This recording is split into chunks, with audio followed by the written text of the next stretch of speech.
Hola querido público de Fundación Ángeles Pro Cáncer de Seno.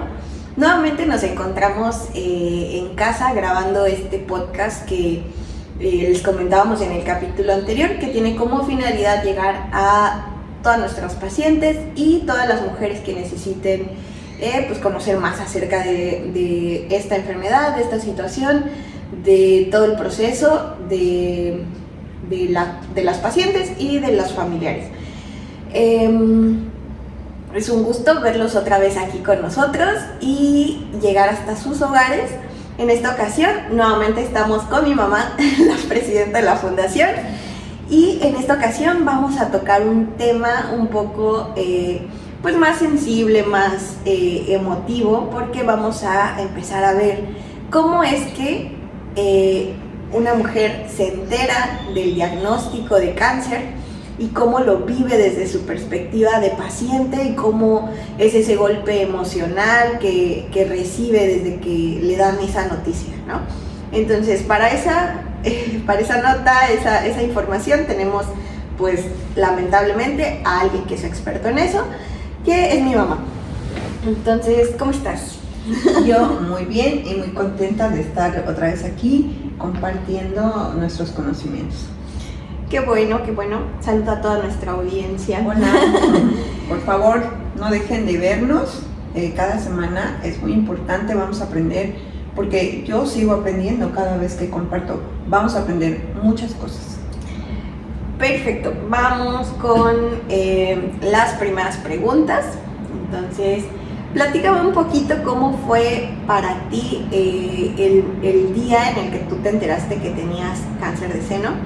¿Cómo fue ese día? ¿Cómo saliste de tu casa antes de llegar al médico, antes de recibir la noticia? Y pues sí, básicamente tu día a día es ese día triste que te dijeron, ¿no? Okay. Yo creo que como todos salimos todos los días de nuestra casa y muchas veces sin saber que desafortunadamente algo malo va a suceder en nuestra vida. Pues ese día yo tenía que presentarme a trabajar, como siempre, y hablé a la oficina porque yo tenía una cita en el IMSS porque tenía un mes que me habían quitado un quiste. Y hablé porque iba a llegar tarde al trabajo y me fui como cualquiera, ¿no? Pero antes, ¿por qué te quitaron un quiste? Porque previo a ese quiste ya me habían quitado un quiste antes. Me habían hecho los estudios del quiste y todo había salido bien, ¿no? O sea, no pasaba nada. ¿Pero cómo sabías que tenías un quiste? Fui a... Ajá, exacto. Bueno, vamos a regresarnos meses antes. Fui a una visita de rutina con la gineco y ella en esa visita me revisó y me dijo, oye, siento por ahí que tienes algo. Okay. La verdad, hace casi 26 años no existía como tanto eso de tanta concientización o tanta conciencia de que una bolita podía significar algo muy grave. Yo la verdad reconozco que mi falta de conocimiento me volvió irresponsable y dije, es una bolita, no pasa nada. Pasaron los meses, voy a mi consulta al IMSS y le comenté lo que me había dicho, porque había ido una particular. Okay. Y cuando voy a mi consulta al IMSS le comento y me dice así, te lo vamos a quitar. Me quitan ese quiste y cuando me entregan los resultados, todo bien. ¿Ambulatorio? Así, sí. Ambulatorio, me lo hicieron, me regresé a la casa en la tarde y todo bien. Okay. Y cuando pasan como 15, 20 días, yo sentí que yo seguía teniendo algo ahí. Vuelvo a regresar al IMSS y se los comento y me dicen sí, efectivamente hay algo más ahí. Me vuelven a practicar otro procedimiento y me dicen nos vemos en un mes. Incluso iba a ser antes la cita y yo por cuestiones de trabajo le dije no, la retrasemos una semana. Regreso al mes después de la segunda cirugía, yo regreso al IMSS sola porque dije paso a mi consulta y me voy al trabajo. Yo esperaba un día a día, ¿no? Sí, un normal, y yo esperaba que cuando me entregaran el resultado fuera igual que el anterior y me dijeron, sí, todo está bien, va, a ver. Y cuando yo paso a consulta, yo veo que las personas, las mujeres que pasaban a consulta en ese consultorio, muchas de ellas salían llorando. Y yo decía, ¿qué le dicen ahí adentro? Que salen llorando. Qué exageradas. Sí, decía, ¿qué le dicen que salen llorando? Yo no voy a salir llorando. ¿Cómo? ¿Por qué? Paso a mi consulta y yo me había vuelto amiga del médico porque era amigo de un amigo mío. Y ya cuando entro nos saludamos, platicamos y todo, y cuando abre mi expediente y me queda viendo y me dice, no lo puedo creer. Digo, ¿qué pasó, doctor? Y me dice, tienes cáncer. ¿El mismo que conocemos? No, otro, sí. Y me dice, no puedo creer, tienes cáncer. Así directo, como así. Y yo me quedé así, ¿cómo? Así. Qué poca madre, la neta. ¿Cómo te van a decir una noticia así? O sea, está bien que seas médico y que seas su amigo, pero no te pases. Sí, así como yo me quedé en ese momento, y ahora que han pasado los años, yo lo veo de esa manera. Cuando veo alguna película que le dicen algo así, sí, y ellos ven muchas cosas, y es algo que peor, yo sentí que dejé de escuchar al doctor. Sentí como que lo escuchaba, pero lejos, o sea, muy lejos, y sentí que la silla se me iba yendo hacia atrás y el consultorio empezaba a darme vueltas. Yo ya no sé qué me dijo el doctor. Y en lo primero que yo pensé cuando dije, ¿tienes cáncer? Dije, ya me voy a morir. Sí, es un impacto emocional tan fuerte que yo siento que nadie debería ir sola a una consulta cuando está en ese tipo de procedimiento de seguimiento. Porque igual, o sea, qué padre que te digan, oye, es un quiste benigno, no pasa nada, pero nunca sabes qué va a suceder. O sea, yo daba por hecho de que saliendo de ahí yo me iba al trabajo y mi vida seguía. Fue terrible salir de ese consultorio y que no me haya atropellado un carro, porque yo recuerdo que no sentía el piso, no sentía dónde iba pisando, no escuchaba, y la gente yo la veía como así como borrosa y como que daba vueltas a mi alrededor. Es terrible. Recibir esa noticia es muy impactante, y un consejo que yo sí quisiera darle a las mujeres, cuando vayan a consulta, siempre vayan con alguien. Siempre es importante ir con alguien, una hija, una hermana, tu mamá, quien sea, pero yo sugiero, y por mi experiencia, que nunca vayan solas a una consulta.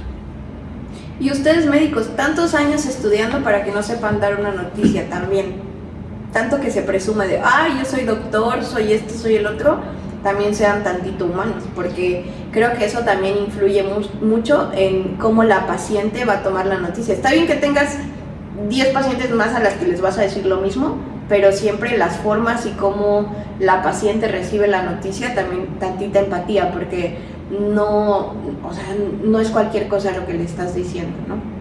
Y siento que también cuando te dan esa noticia, hasta el momento sigue siendo como si te dieran una sentencia de muerte, porque muchos no tenemos como dimensionado ¿cómo decirlo? ¿Qué conlleva tener cáncer de mama, ¿no? No sabemos qué es lo que sigue, qué tenemos que hacer, cómo nos va a ir en el camino, porque así como hay personas a las que les detectan en una etapa inicial y no la cuentan, así hay personas que les detectan algo muy avanzado y afortunadamente siguen vivas, ¿no? Entonces, creo que la concientización, la información, el estar actualizados todo el tiempo y no dejarnos para después los chequeos y todas estas nuestras visitas al médico, pues es bastante importante para no dejar que esto avance, ¿no? Y bueno, ¿qué hiciste después? ¿A dónde fuiste? o sea, no podías caminar, no tenías como ese sentido de que fíjate, ¿pero qué hiciste? ¿Qué hice? Fíjate que yo tenía una hermana que trabajaba muy cerca de la clínica, estaba como, ¿qué te gusta? 1.5 cuadras, 2 cuadras. Y fue lo único que se me ocurrió. Pues dije, ¿a dónde voy? Me voy a verla, pero yo entro a su oficina hecha un mar de lágrimas. Y ella inmediatamente, nunca pensó que fuera por algo así, ella inmediatamente pues me dijo, ¿estás bien? ¿Le pasó algo a la niña? O sea, en ese momento tú eras niña, ¿no? Estabas muy chiquita, en primero de primaria. Y le digo, no. ¿Qué pasó entonces? Y lo único que me dice es, tengo cáncer. Y mi hermana se quedó así como, su oficina estaba llena de gente y yo no pensé en nada. Yo entré a su escritorio y me puse a llorar así. Yo sentía que me iba ahogando. En ese momento, y fíjate, y ahorita que hablas precisamente de que los médicos tienen que tener precisamente empatía y ser un poco sensibles. En ese momento yo tenía que ir a la clínica del IMSS, donde me tenían que abrir como un expediente para lo que me estaba sucediendo. Y yo, lo primero que dije, no, lo tengo que hacer ya hoy. O sea, no tenía fuerzas en ese momento y lo tengo que hacer hoy. Ella me pide un taxi para que yo me vaya al IMSS y me voy, pero yo no sé, yo te podría decir ahorita que te lo estoy contando, pero en ese momento era como que yo no era yo la que estaba ahí viviendo eso. ¿Qué edad tenías? Tenía 32 años. Mi edad ahorita. Sí, 32 años.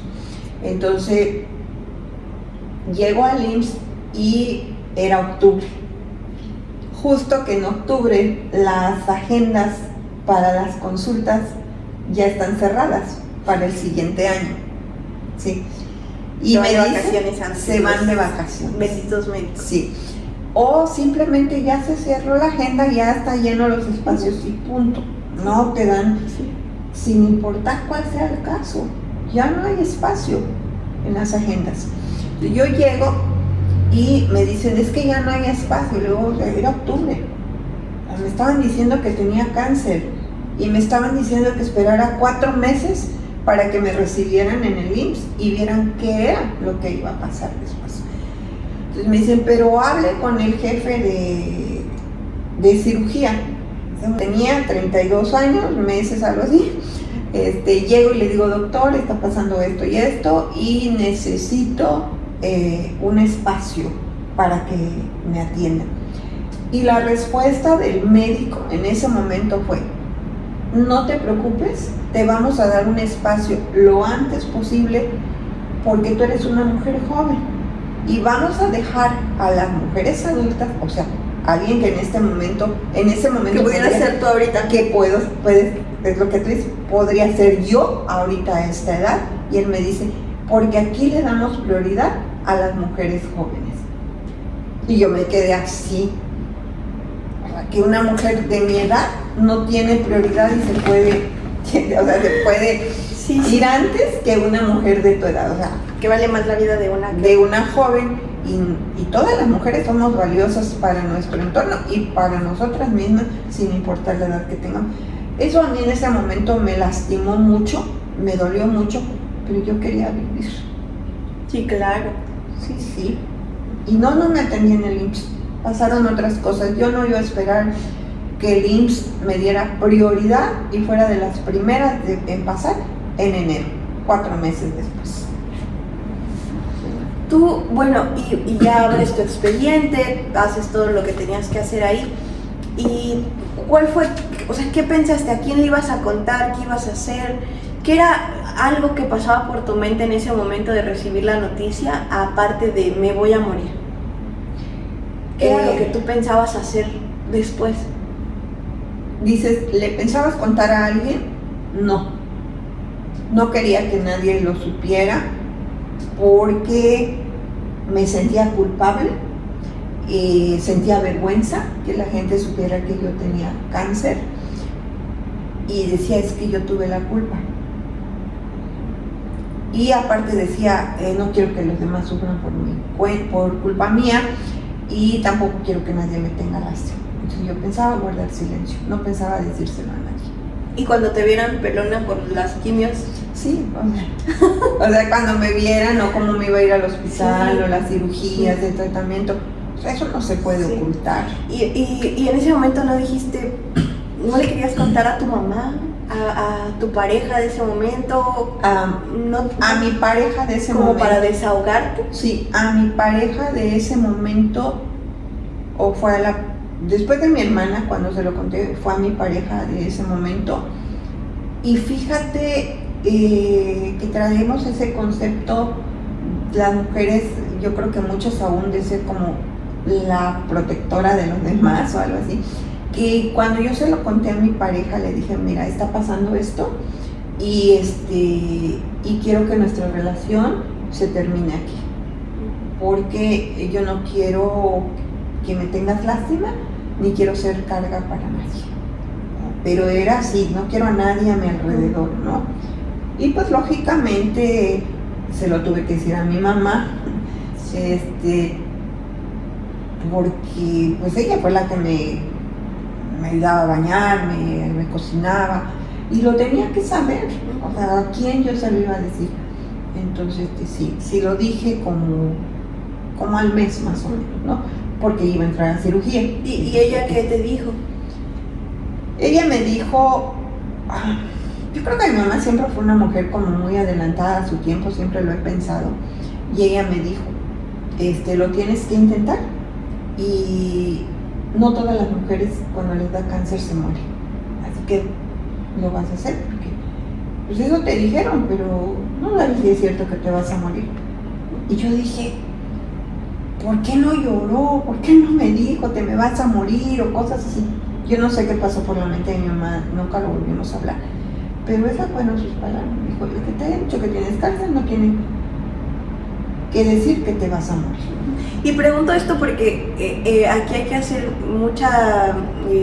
hay que hacer notar que las generaciones, hay una cantidad de pensamientos, de ideas que se vienen formando a través de todas las generaciones, que a lo mejor en la época de mi abuela eran, no sé, la vergüenza, el no contar las cosas, tal vez no eran tan sentimentalistas. A lo mejor en la época de mi mamá seguía eso mismo de qué va a pensar la gente, qué van a decir de mí porque tengo esta enfermedad que, o sea, al final es algo que le puede pasar a cualquiera. Y en nuestras generaciones, en mi generación, es así de, pues no me interesa lo que digan, pero estas ideas se van pasando de generación en generación, y a lo mejor aquí se rompió eso de que yo siga creyendo lo mismo, pero muchas pacientes que nos han tocado siguen con esa idea de qué vergüenza, qué van a decir de mí, mejor no me atiendo, mejor no sigo con el tratamiento. Y es por eso que es bien importante seguir con este trabajo de concientización hacia las personas que nos ven, porque pues no sabemos quién pueda traer esta idea, ¿no? Esta idea tal vez de que los familiares les van pasando, que su entorno les hace creer que es su culpa, que no se deben de tratar, que qué va a decir la sociedad.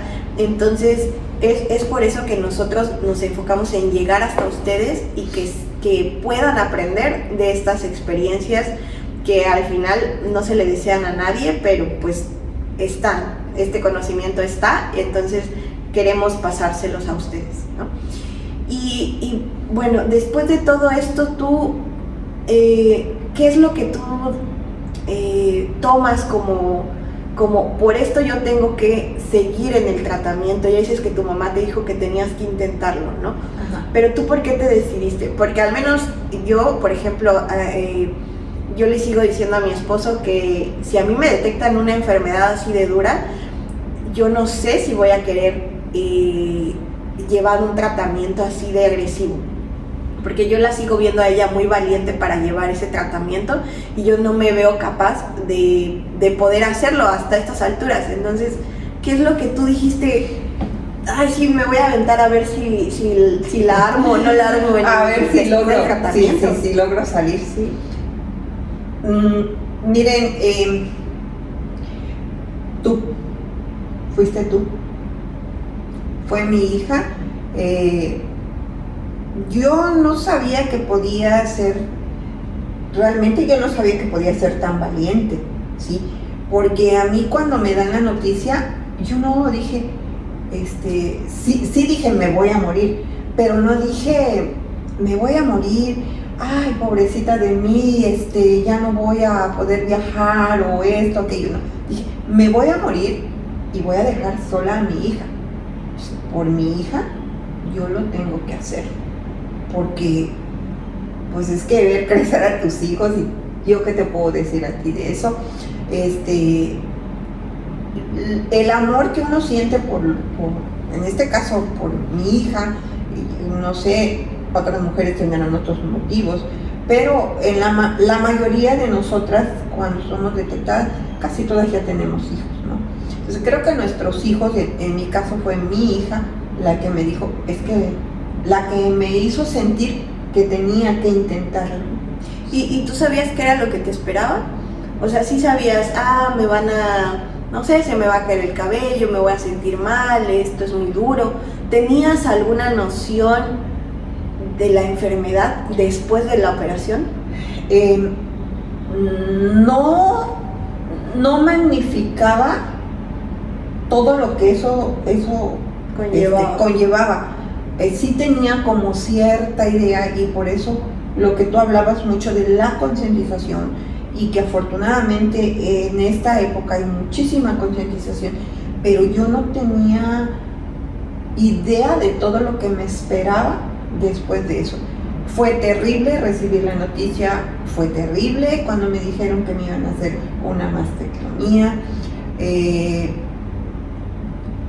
pero algo que me hizo sentir así como me derrumbó, que el doctor me dijo, y mira, y yo dije la mastectomía, ok, qué terrible, me voy a quedar sin un seno, pero cuando el doctor me dice, te vas a quedar sin cabello, y yo no puedo quedarme sin cabello.